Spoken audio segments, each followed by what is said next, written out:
Hello mga Lodi, mga idol, mga guys. Di ata karon diri sa Bohol ni bisita ta sa ilahang sapa ni ate. Ilahang adlaw-adlaw nga pirmi nilang maduulan nga kuan na makapanglabagid sila nga naay tubig pirmi. O nang nibisita ta kay kani sa kadugay yung panahon nga pila ka dekada na ay tulo ka kasili diri dagko kay tanan mga kapobre. Nasa mga 3 feet to 4 feet ang gitas-on sa matag usa ka kasili, dagko nga tagas kayo.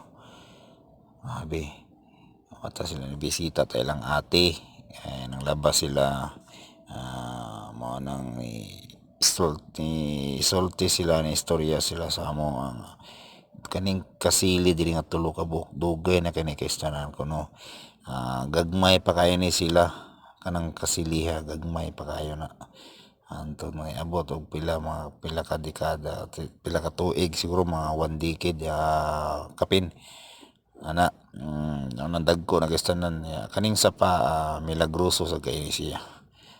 Mao na dihan lang ta ko to mga idol, mga kapobre. Ang pinta kanunay, ingat-ingat po kayong lahat.